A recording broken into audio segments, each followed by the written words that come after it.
It's your boy Chaz Pearson, and this is the Outlet Forum with my esteemed co-host Chris Camello. What's up, Chris? What up, Chaz? By the way, and the most disgraceful team performance of the night goes to. The Lakers. But we'll get into all of that and then some. We got a special guest, Joe Painter, coming on tonight. We'll get into, of course, I got your picks at the end of the show. Got a great one for you guys this week on Thursday Night Football. But we'll get into the NBA. Who is more surprising? The Houston Rockets, Orlando Magic, or the LA Clippers? We'll also get into some MVP ladder discussion and who is going to win the NBA Cup this year. Lakers won it last year. They're out of it. Obviously, you're getting blown out by 20 plus all the time. So they're not in it at all. But we'll talk about the teams that are actually going to win the NBA Cup this year. But Chris, we got to start first. We got to start first with these Lakers, man. Like they cannot seem to get right, even though they're having a decent start to the season. They just lose, but Well, embarrassingly in a very let, bad way. 134, I'm sorry, 134-93, losing two of the last five. I'm sorry, 2-5 in their last seven. I'll go ahead and let you take it from here, man. well, no, this is gonna be like that scene in Like Mike where Morris Chestnut and Lil Bow Wow are passing the ball back to each other. I don't want it, No, you take it. No, I don't want it, you take it. you Yeah, take that's what this is gonna be right now. Disgraceful.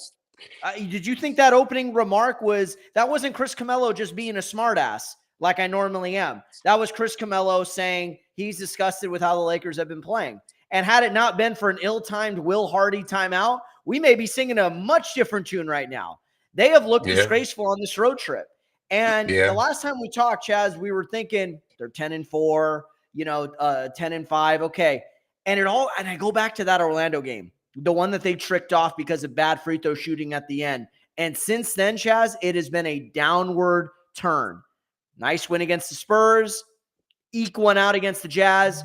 But this is what I thought this team would be, unfortunately, this season. When everybody was saying, oh, yeah, no, I think they could win 50 or 55. Get the hell out of here with that. 45. And this is what a 45-win team looks like. And you could forget about top six right now. This is a 7, 8, 9 seed in the Western Conference. But Chaz, I know if I'm feeling this way, I could only imagine what you're feeling after watching that disgusting debacle in South Beach. So, in the words of Bob Costas, Bryant to Shaq. Man, I wanted to get the tweet out so everybody taps in. If you guys have any comments, any questions, anything, get at us in the chat because we'll be tapping into a lot of you guys. I really want to, talk not solely about the Lakers, but just for now, for the first couple minutes, because JJ Redick is right. I mean, what he said as far as being embarrassed, guys needing to take a little bit more ownership. That's the word that he used at least on 5 occasions in his post-game press conference after the game. Guys just need ownership. Basic level stuff that guys have been taught that the team's concepts are since July, LeBron said in his post game as well. Guys aren't doing so. The guys that we're talking about Dalton Connect, Max Christie, D'Lo still, Rui still, guys that are starting and getting major minutes are not adhering to the schemes. AD has said it in his post game as well. It's not the coaches. It's not on the coaches. It's on the players because we have the schemes. We have X. We have Y. We have Z. But guys just don't want to follow the protocol and follow the program. Either they don't respect JJ or they're not respecting the way that JJ's message is coming across.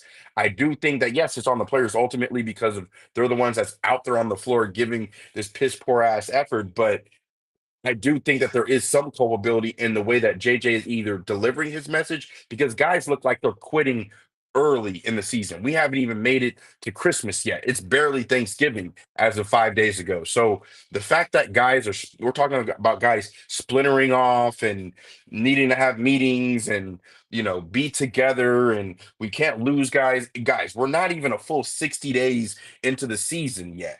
Like, what are we talking about? So No, I I think and, it and has I don't something want to to press. do with I don't want to press the something panic that's button going either. deep in. Go ahead. Yeah, no, and I think no, and I think you're bringing up a lot of good points. Here's the thing about the JJ thing. Darvin Ham wasn't the right guy. He was coaching too hard. Frank Vogel lost the tone of the team. Now JJ's coaching too hard. They're coaching too soft. At some point, guys got to take ownership on that. You know what I mean? I don't think JJ is perfect. Obviously, he's a rookie head coach, no head coach at any level outside of maybe coaching his son in a rec league, but he has never coached boys or men or women at any level. So you have to expect some mistakes, but at the same point in time, we were not complaining when they were winning. The problem is now your two stars are in a funk at the same time, which is something we haven't really noticed much in recent years outside of them not being available to play because of injuries. But what you have never seen them healthy, struggling at the same time. That was a disgraceful performance by Anthony Davis. And we haven't said that much this season. He's pretty much been the Lakers' best player. And LeBron, I mean, everyone's saying, well, Father Time is here. Father Time is here. He's just not playing well. I really just can't explain it. Neither of them are playing well. And when you factor that in with the fact that the other thing you didn't mention, no Austin Reeves. Austin Reeves is a big part of what this team does with playmaking, with scoring, with outside shooting, with So good they would have decision lost making. by 20 instead of 41. But I'm just saying though, that is not an easily replaceable piece. None of these guys are. That's the thing. So my point being is when you're down pieces, Jared Vanderbilt, Chris. Christian Wood, who knows if they're going to play anytime soon. That's all you're down. But You're not down all these guys. You're only down no, two guys that I aren't hear going to make you. a marginal difference right now. Right. But what I'm saying is when you're down these guys and you're struggling, it is the worst of both worlds. And these aren't even great teams. I mean, Miami's a pretty good team. They'll probably be a playoff play-in team this year. But between them and Minnesota, you made them look like juggernauts. And yeah, they're good teams. They'll probably be in the playoffs, but they're not that good where they should be running you off the floor. That was disgraceful tonight. That was disgraceful. The only silver lining you could take out of it, and it'll be a marginal one at that, was the fact that LeBron scored 29 and he finally hit a three-pointer for the first time in a week in the third since quarter. Before Thanksgiving. Yeah. So I mean, quarter, just a disgraceful performance. No effort, no hustle, no energy, no intensity right now. And if they keep this up, they're going to continue to get their asses kicked on this road trip or even back at home. So this is like the seventh or eighth worst loss in the Lakers' history ever as a franchise, going all the way back No to excuse for Minneapolis. that. They have not lost by 40 plus points. I thought that they lost by 50 to the Clippers. And that's actually their second worst loss. That one against the CP3 Lob City team in 2014. They lost by 48. They were down by almost 60 at one point in that game. But like this game was just that bad. So I don't have really much to say to really throw more dirt on the team because they know what they need to do. They just need to play better. It really starts with AD, in my opinion, because AD has just been out of it. I don't know if he's going through something personally. I don't know if he's mad as hell at JJ Redick. I don't know if he's fighting with somebody on the team. I don't know what it is, but he hasn't hit 20 plus points in almost like 5 games. Like in the last 5 games, he hasn't even hit 20 points. So AD, you only had 8 points tonight. You shot 3 of 14 tonight and only like 4 of 13 the last game before that. So AD's energy is down. D'Lo's terrible turnover like midway through the first quarter to get Duncan Robinson going was just the first thing that really got the domino and the snowball effect going. So man, these Lakers really, really have they really, really have a hard time, but at the same time, they're still not below 500 just yet. They still got some time and a lot of basketball and a lot of time left in the season to be able to figure it out and to be able to, have a good record and make the playoffs and stay away from the play-in. Because even as of right now, I think they're still the 6th seed even after this terrible loss. So Yeah, I mean they're that's just 12 what and 10 that's because just what it is. everyone exactly, and everyone in the West is beating each other up. So I mean, you have this situation right now where you could benefit by other teams losing. And I mean, look, I'm not going to panic now. I'm not going to panic in early December. This roster is clearly flawed. We're hearing them linked to so many players right now. And when Jill gets on, we'll talk to her about that a little bit further. But it's been very disappointing that this team that showed potential through the first 3 weeks of the season has now gone back to the team that we saw consistently last year with these bad performances. So I don't know, Chaz. It's been a little tough to stomach this, because it's like, we're coming off this amazing Dodger championship, and we're like, all right, here we go into football season, into basketball season, and yeah, and you got USC, who can't even make a bowl game, it seems like, and then you got the Lakers, who are just dropping games like flies. That those first few games in the season, like when they beat Phoenix that first game in the season, I was actually surprised. I was like, oh, okay. And the way that they were playing, even though they had a few early losses, the way that they were playing was good. So I've been encouraged, really. But to get once they got to playing some real teams like the Nuggets, like the Timberwolves, like the Miami Heat, those teams are real defensive teams that will come after your neck and get in you defensively, physically. And JJ Redick said it best. The Lakers just didn't have the fight. They didn't match the physicality. And when you do that in the NBA on a Tuesday or Wednesday night in Miami, you don't get blown the hell out. And that's exactly what happened. They lose 134-93. And it was just a terrible loss, Chris. Just terrible. So we'll get yeah. into all that. We got a special guest coming on in just a few minutes, but I mean, Chris, like, what do you think that this means for like trade targets and other players that the Lakers or even any other team? Like when a team loses this bad, I know the trade deadline isn't until February, but does this make Rob Pelinka or any other GM around the league that loses this bad to like press that button or trade those picks that they've been holding on to or not wanting to trade for a long period of time? Well, it depends, because some of these teams might think that they have a shot at it, but here's the thing about making trades: you have to give something up over here. You're going to have to give up pieces in order to address your needs. That's the problem. So my thing is, what are you willing to deal at this point? What do you have at value? Are you going to maybe consider trading Rui Hachimura? Are you going to consider trading D'Lo? Are you going to consider trading Austin Reeves potentially? That's the thing. I know you got these 2 first-round picks that everyone keeps talking about, but at the same point in time, it's like I'm not sure how they get better without. I'm not sure how they can really fix this right away at any level. Yeah. Yeah. I mean, well, we got somebody with the answers, some of the answers, that is Sway. Um, Jill Painter, um, we'll go ahead and bring her on now. Jill, can you hear us? Hi guys, I got you loud and clear. And can you see Good to us? see you. Thanks All for right. coming on. I can. Woohoo! Ladies and gentlemen, Jill, after getting the camera reversed so we could see you and you could see us, and now we're good. It is a pleasure to have you on. Ladies and gentlemen, first guest of the Outlet Forum in this new live format that we have. A friend of mine, a colleague of mine, someone I've been reading for a number of years. Back when she was writing for the LA Daily News, I used to see her and Ramona Shelburne's columns side by side when my folks used to get the Daily Breeze newspaper, and they would always write Lakers or Dodgers or whatever they were covering. KCAL CBS News reporter, play-by-play for the CSUN women's basketball team, also an MLB Network correspondent, and you probably saw her after USC got their butts kicked by Notre Dame last Saturday. She was at the Coliseum. The great Jill Painter Lopez. Jill, welcome, and thank you for being on.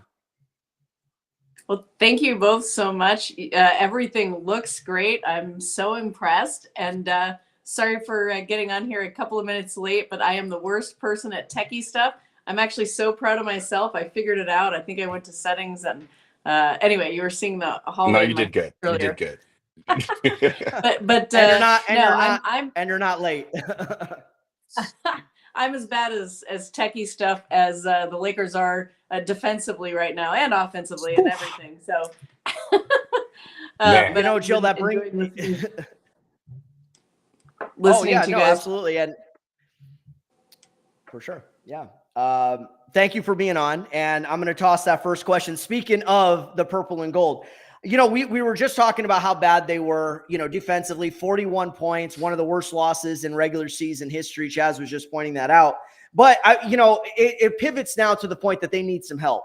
And we're hearing names like Jonas Valanciunas and Walker Kessler and Dorian Finney-Smith and a bunch of other names.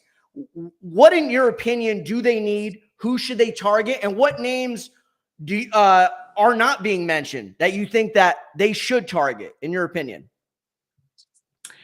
I don't know if it's an actual name, because Chris, I agree with what you were saying, which is you get somebody, you're going to have to give somebody up. And I mean, they just don't have a lot of depth on that bench. So who are you really going to give up if you're going to make a trade? So yes, they need help.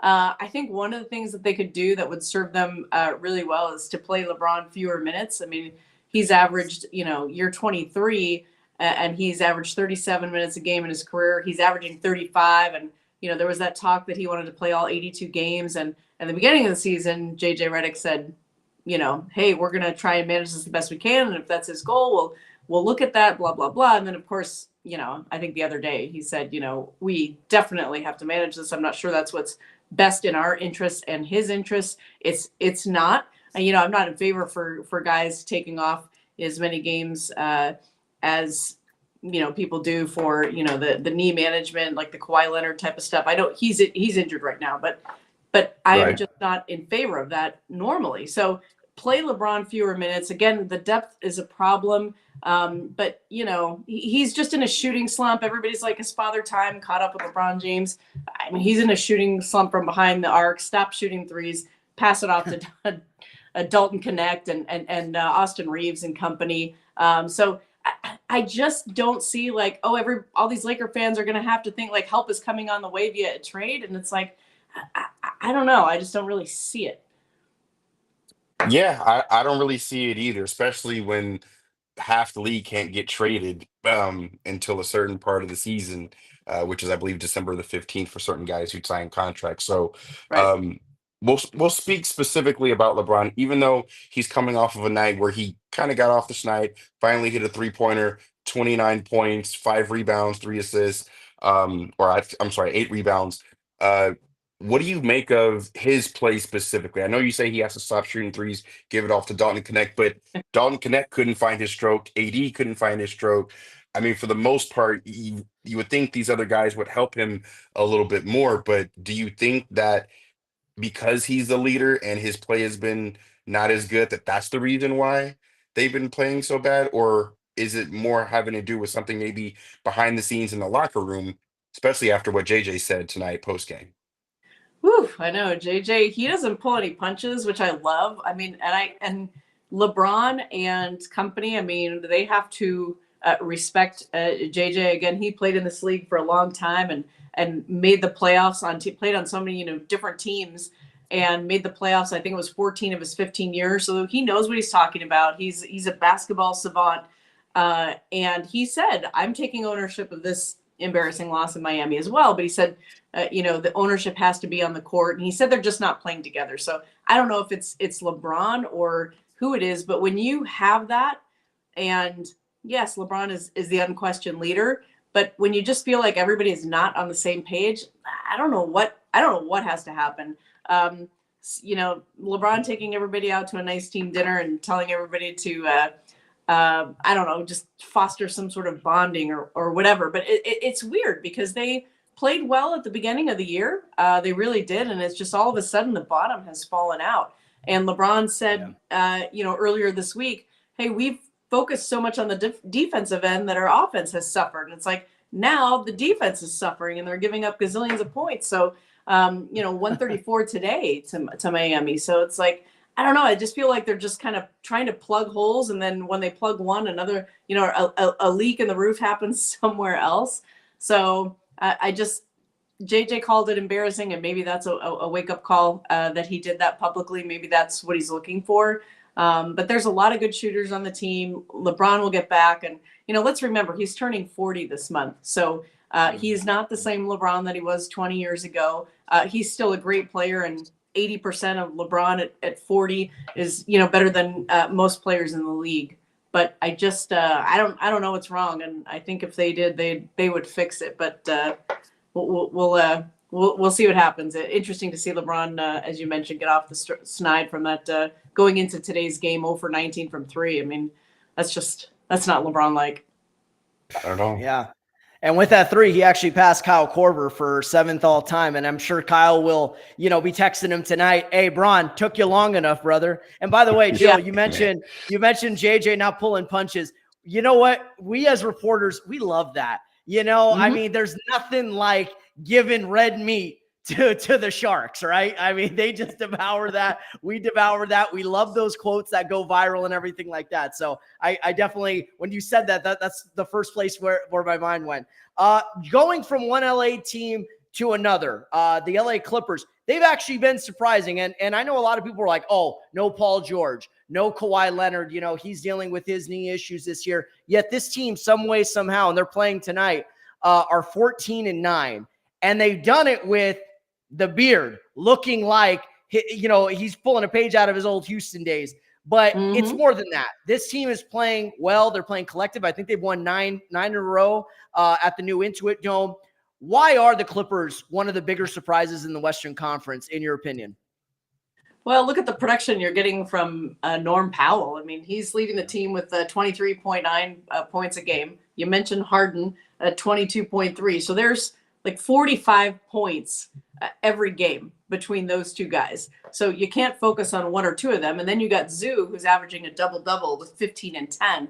So your top 3 are playing so great. I think they're just a very unselfish team. I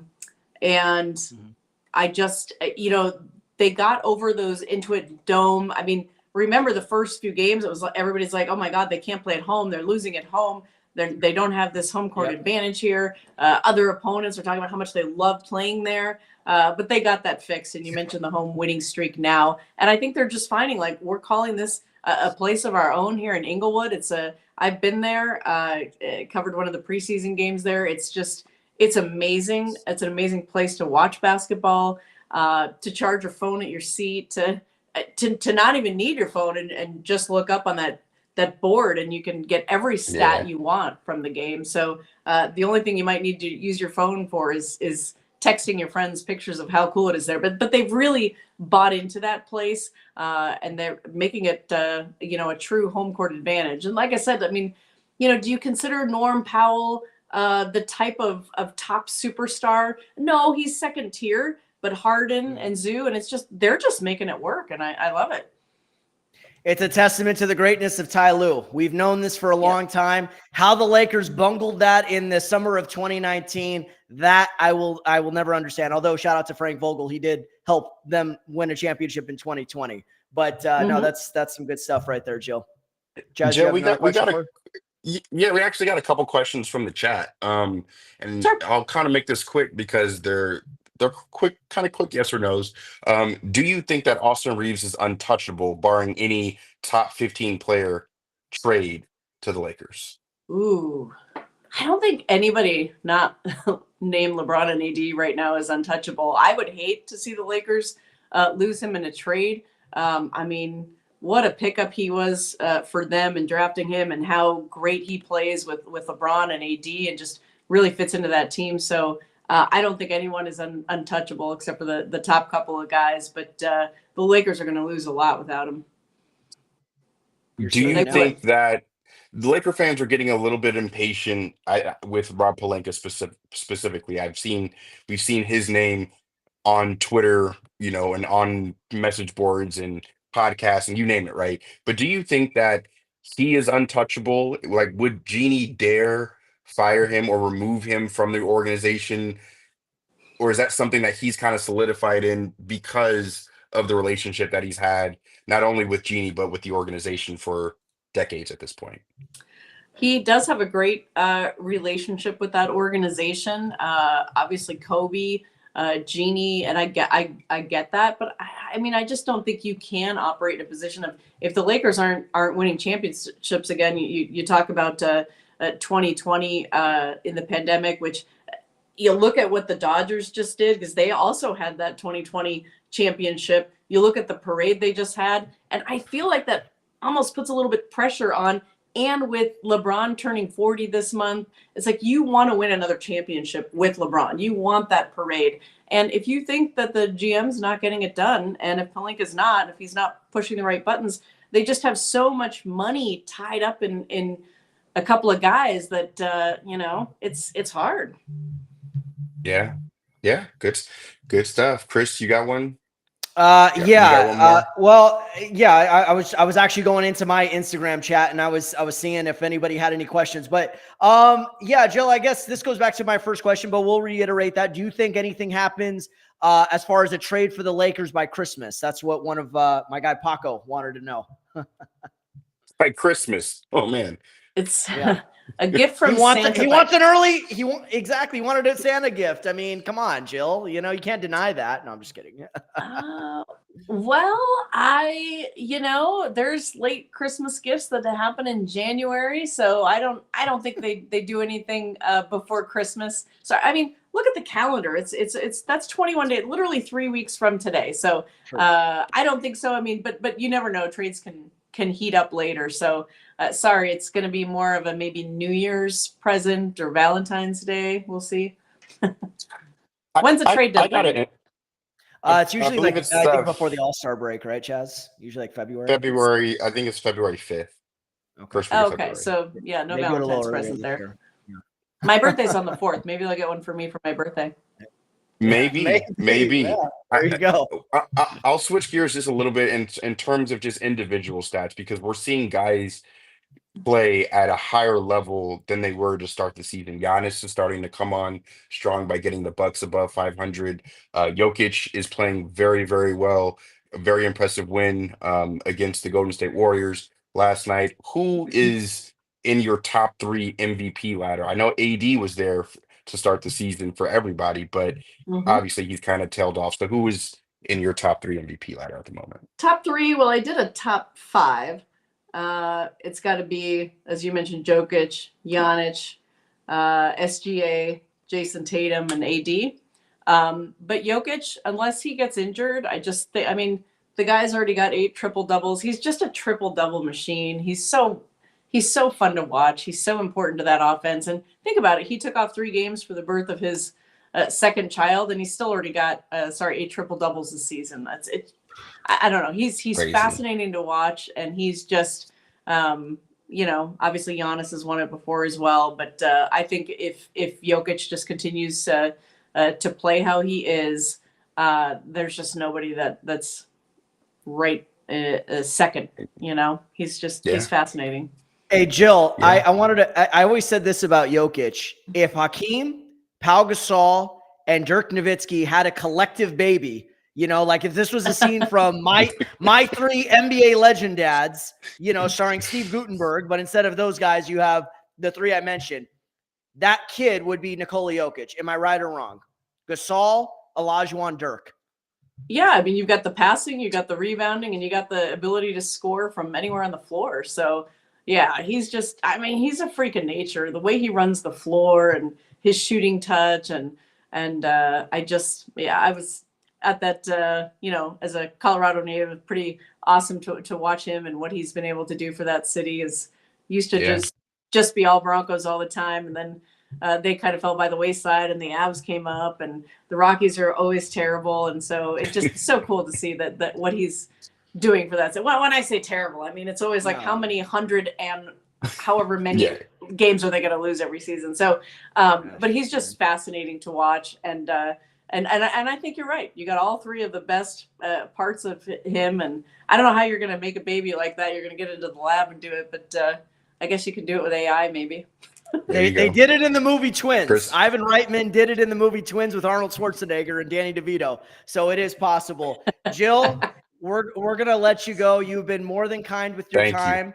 I'm glad we got the date on. I'm glad you got the camera working.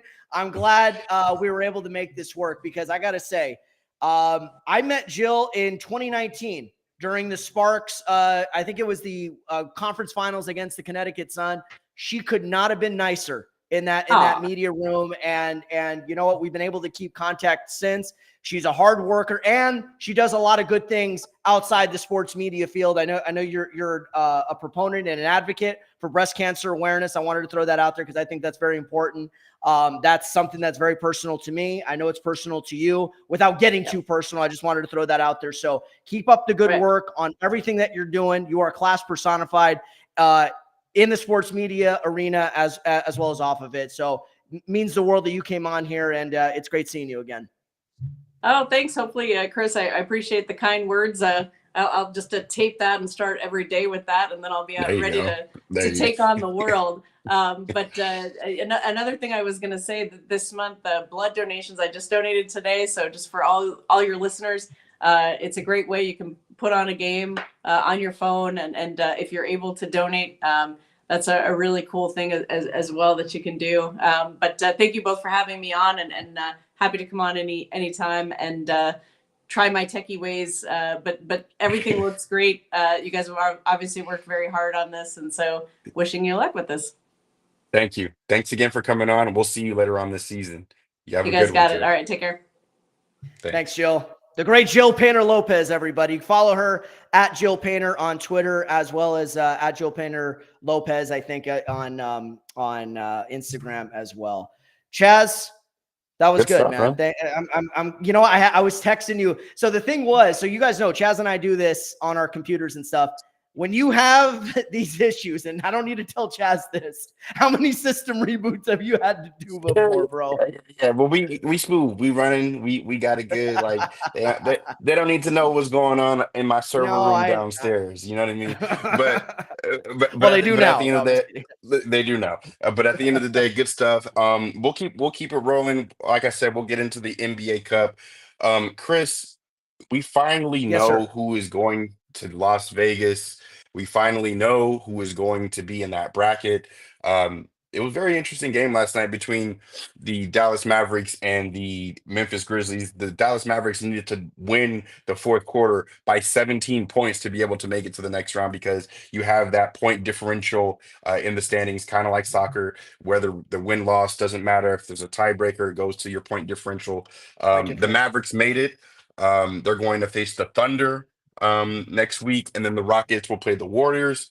You got the Knicks versus the Hawks, and then the Bucks versus the Magic. I can't believe the Bucks were actually able to make it after losing as many games as they did. I believe weren't they like 2-7 at one point, and now they're 11 or 12-9, and now they're the number one seed in the NBA Cup. So we'll start in the East. Yeah. We'll start in the East.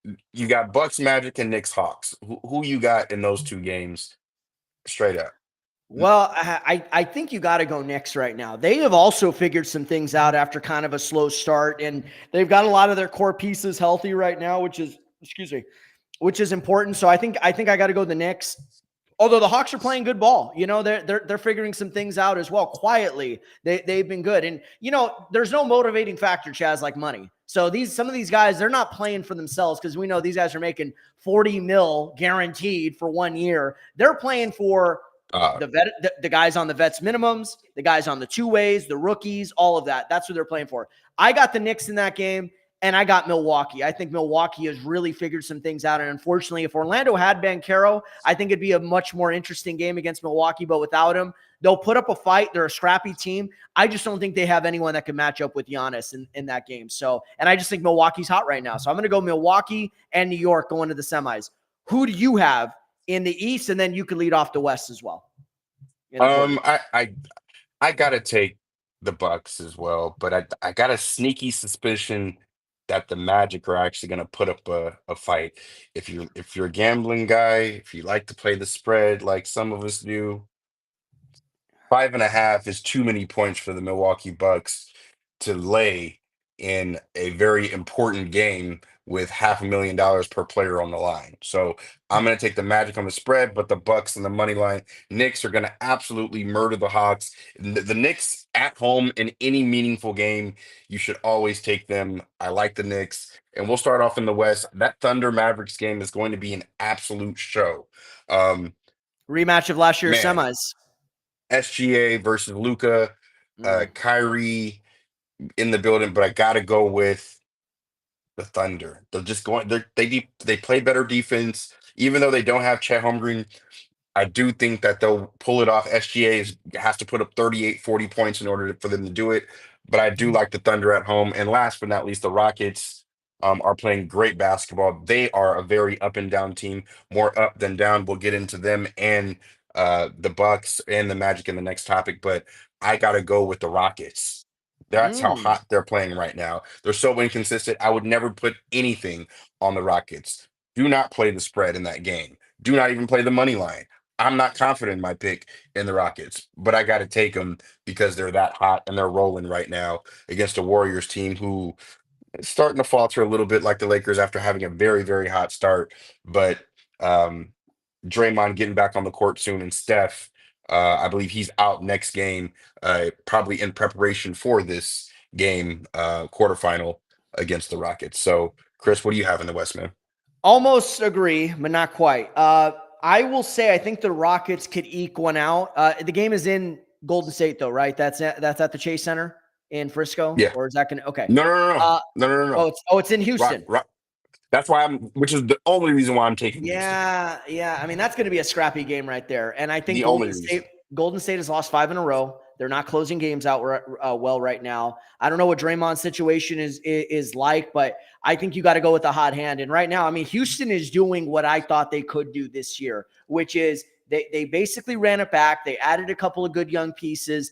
They are a very good team. Golden State got off to a good start. They're just in a funk right now. So it wouldn't surprise me if Golden State goes in there and Steph pops off for 40 or 45 and basically sends, Golden State to Vegas for the semifinals. By the way, just a side note, the quarterfinals are played at the respective home arenas, and That's then what I'm the saying. semis are in Right. Vegas. Right. Okay. No, I just want to make And we sure. go to I Vegas. want to make sure I got it right. And then for the other game, what was it? Oh, a rematch of last year's semis. You know what? I got to go with OKC. It doesn't matter how Holmgren, not Holmgren, Hartenstein, no Hartenstein. No matter what size they have or don't have out there, they're finding ways to win. And I just don't think they have anyone, meaning Dallas, that could stick Shea Gilgeous for any single night. Then again, can Lou Dort and Cason Wallace and Caruso, assuming he's healthy, stick Kyrie and Luka in that single I'm gonna game? So try.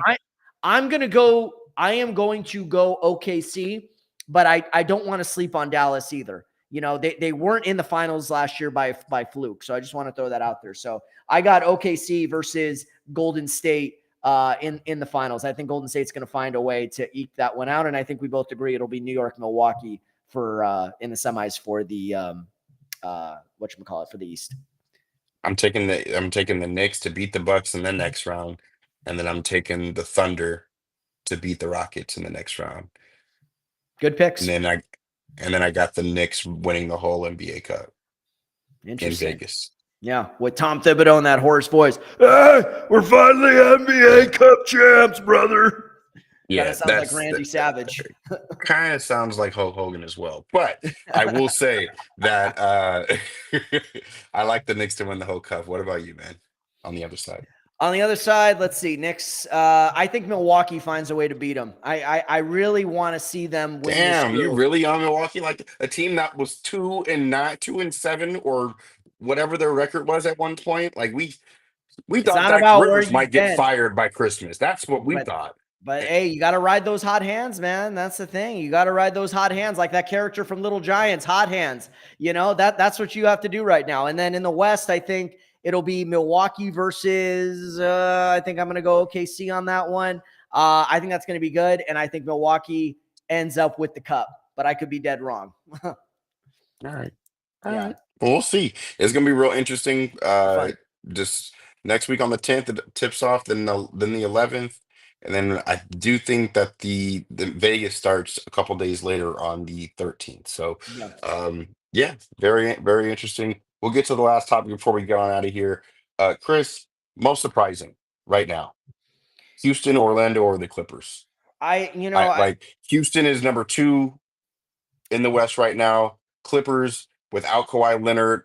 James Harden had a great game earlier or last week, 39 points, had a turn the clock game. And then you have Orlando winning all these games without Paolo Banchero. sliding in the 4th seed in the East as well, even though the East is playing really good basketball, Yep. or the top 4 teams are at least. Who's more surprising right now, man? Well, right now the Clippers are getting smoked at halftime, 59-32 at Eesh. home versus the Minnesota Timberwolves. So Minnesota clearly figured Getting their act something out. together. Yeah, Getting their act together. and they're clearly hungry against a couple of LA teams. So we'll see how that game pans out. Here's the thing. We had expectations for Houston and Orlando coming into the season, right? The expectation, I kind of did. I said Orlando's going to build on what they did. I like the KCP pickup. And I also think Houston running it back, a little more experience, second year with Ime Udoka, and keeping that young core together, Jabari Smith, Jalen Green, Alperen Şengün, and then the vets with Dylan Brooks and Fred VanVleet. I thought they could be really good. The Clippers, on the other hand, everyone thought they were going to take a massive step back between the departure of Paul George and Russell Westbrook, between Kawhi not being healthy. Everyone's like, James Harden and who? How the Clippers going to get this done? They got Batum and Chris Dunn and all these. Yeah, they're an afterthought. But I said they're going to be competitive. What I meant was they're going to fight, but they're going to lose games. Right now, they're not only fighting, they're winning games. And they're winning games convincingly against against some really good opponents. They've beaten Golden State twice. They've beaten Denver twice. So they've looked really good. I think they are a big surprise because the expectations were lower. And everyone thought James Harden was done. And everyone was even saying, you signed him for 2 years, $60 million extension. Like, why are you doing that for? And he is showing that he is still an elite level talent. And he's carrying the squad right now with the help of Zoo, with the help of Norman Powell, like Jill was saying. Some of the other young players have been really good for them. So I think they have been a pleasant surprise and very much underrated and overlooked. So to me, they have been the bigger surprise because those two other teams, for me, had higher expectations going into the season. Nah, pish posh. I'll take a team that's higher up in the standings, not the sixth team in the West. I'll take the number 2 team in the West, and the Houston Rockets, who Ime Udoka has gotten something out of Jalen Green, gotten something out of Alperen Şengün, getting as much as he possibly can out of the remainder of the roster. Dylan Brooks is in guys' face every game. He's even more of a villain now, embracing that role, but playing great in that role. Houston is playing great basketball. And for some reason, I can't get myself to put any money on them, even when they're at home. And even though I took them in the NBA Cup against the Warriors, but they're winning games against the Thunder, the Timberwolves, the Bucks. They beat the Clippers twice. I mean, a lot of these games are against, teams like the Pistons, the Spurs a couple times, but they did beat the Grizzlies. So my surprising team is the Rockets, not only because of the teams that they're winning, I'm sorry, the games that they're winning, but the teams that they're beating, and they're winning games on the road. Like a game in Philly, even though Philly ain't shit this year, that is a game that the Rockets would always lose. Go up to Minnesota to see Ant Edwards, always lose that game. Go to Milwaukee to go see Giannis, always lose that game. Like the fact that they're winning games on the road and the fact that they're this high in the standings this late in the season, even though we haven't even made it to Christmas, they're at the 2 seed right now. They're 15-7, only a game and a half behind the Thunder. They have a better record than the Mavericks, the Grizzlies, the Clippers, the Suns, the Warriors, the Rockets. I'm sorry, the Warriors, the Nuggets, the Lakers, and the Spurs. So they're just playing great ball. So that is the most surprising in the league for me. We don't even have to ask who won that debate. Y'all know I just won that debate. The Clippers ain't shit. They're the 6th seed.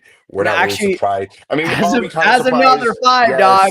They're 5. They're but 5 right now. whatever. I mean, Yeah, but whatever. no, but I'm just saying though, the Rockets. Okay, yeah, you're right. They're number 2 right now at 15-7. By the way, Memphis is also on that list. And I remember you saying, "Oh, Memphis ain't going to be shit this year." Too many injuries, and look where they're I at. did. I did. Yeah. I So did. I'm just saying, and I also I said the did. Clippers would be competitive as well as the Rockets. Now, did I expect the Rockets to be 2? No, but I think there's a bit of a, you have to kind of take that with a little bit of a grain of salt, only because everyone in the West, like I predicted it would be, is a bloodbath. You make a good argument. I don't know if you smoked me on that, but you made a good argument for smoked you like a blunt on that one, big dog. okay. But Okay, well, brother man. we'll we'll we'll get to some more of that later on. But man, hell of a show. I got one great pick for you guys. I was holding it, I was saving it. It's time to get picks or die trying, big dog. Mm. Um, Green Bay plus 3.5. Yes, sir. I would want to take the Lions in every game to cover every game because they did not cover a 9.5 point spread. I was at that game when Caleb Williams was going crazy and throwing the Hail Mary to DJ Moore to get Eberflus fired because he couldn't call a timeout with 32 seconds left. I could not believe that. I was watching with my own two eyes, I had turkey on my mind because it was Thanksgiving, but I was like, man, Eberflus might not even make it to the table tonight for Thanksgiving dinner because they're gonna fire his ass. I'm taking Green Bay plus 3.5 over Detroit. You take the number, you take the number, but you also don't play an underdog because you think that they'll cover. You play them because you think they can win. I think this is a vulnerable spot for the Lions. It's not a short week, it's actually a full week for them because they played last Thursday as well. But there's something about the Packers knowing that this is a division game, knowing how bad Jordan Love played in the last game in Green Bay, throwing that terrible pick to really get that game going in a snowball effect downhill for the Green Bay Packers. I think Jordan Love has the game of the season for himself. Even if they lose, it'll be a close game because it's a divisional game. It's inside, indoors. Don't have to worry about weather. That actually, I believe, favors Green Bay's offense. Jaden Reed is going to get off, but I do think that the Packers cover the spread. Chris, what do you think about this pick, man? Yeah, I you know what? I started setting up my picks because the game is tomorrow, right? And I was saying it's not the 3, it's the 3.5. And now you're talking about basically winning by at least 2 field goals, right? And that's the situation that the Lions are in.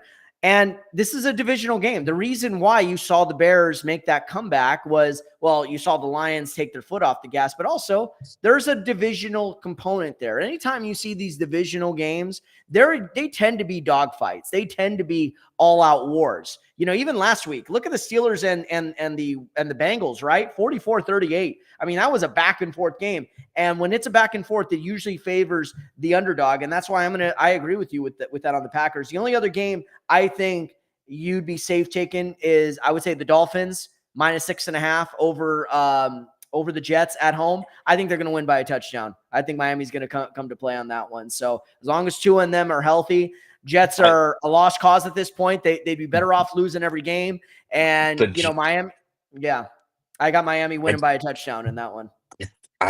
Yes, Miami's better, but I think that the Jets are they're bound to cover at some point. And I thought that they would cover Not on against the the road, bro. Seahawks. They should have beat the Seahawks, but yeah, you're right. Maybe not on the road. Damn. Yeah. Hey, let me ask you something. 12.5, Carolina at Philly. Carolina's been playing some better football of late. Do you think they get smoked in Philly? Absolutely smoke because of the Wow. run game. The run game in Philly is it in Philly is Yeah, it's in just Philly. Yeah. oh God. Yeah. Okay. Yeah. That was the only other one. Sorry. I'm a little no, it's fine. This is what we're doing right now. We're just throwing picks out there. And by the way, last but not least, odds that Juan Soto ends up a Dodger. I think he stays with the Yankees. I'm thinking Mets, but yeah, in New York. So tomatoes, I don't I, I tomatoes. I don't think that he leaves the Yankees for the Mets unless Cashman and Hal Steinbrenner just absolutely piss down their leg on I think themselves. I well, can't, but okay. I I want to cannot throw see that happening. no, We don't have enough I time, but go no, we ahead. don't have enough time. I just want to say this. Last year, they had Yoshinobu Yamamoto. They had him. Here was the problem. They did not want Yamamoto to eclipse the contract of Garrett Cole, knowing Cole was in an opt-out year. And I'm wondering, with Aaron Judge being the biggest star on the team, maybe even one of the biggest stars in the sport, certainly in the American League, right? Is there a component of Soto may not want to be second fiddle to Aaron Judge and may decide to go to the Mets, where it'll be a little easier for him to eclipse Francisco Lindor? That's all I wanted to say on that aspect of it. So, and I could be dead wrong, but I don't think he ends up a Dodger. I don't think he's a Blue Jay. I'll be damned if he's a Red Sox, but I think he's a Red Sox before he's a Met. because I think he's going to stay with the Yankees. And he's all of those teams before the Dodgers. Yeah. And by the way, the Dodgers are closing in, according to reports, on it's a wonderful night for Oscar. Teoscar. Oh, Will you're talking he? about Teoscar. Oh, okay. I thought you were Yes. talking about Sasaki. Yeah, No. that's set to come down. The expectation that Teoscar is going to sign with the Dodgers and not even hear anybody else at these winter meetings when they open up Thursday or Friday. Yeah, I think Friday. I think it's Thursday. Yeah, or it might be Friday. It's yeah. We'll figure it out next week. But I just want to throw in those last two bits since we were on Get Picks or Die Trying. Good shit. Good shit, man. Well, thank you guys for tapping in. Longer show tonight because of the special guest. Appreciate everybody that was in the chat, everybody that's been supporting. You guys know where to get us at on Instagram at Chaz Pearson, on Twitter at Chaz Pearson. Chris, where can I follow you, my man? You can always follow me on Twitter or X, whatever it's called, at Chris_Camelo. I'm on Instagram at CCamelo1, Facebook at Chris Camelo. Thank you to everyone on the chat. My girl Carla. There were two people left, and I got a feeling my girl was one of them still. So appreciate it. Thank you to everyone who was on Chaz's chat. To the great Jill Painter Lopez, thank you for joining us tonight. And good show tonight, pal. Good show. We'll see you guys next week when we tapped in. Another great week in the NBA and NFL.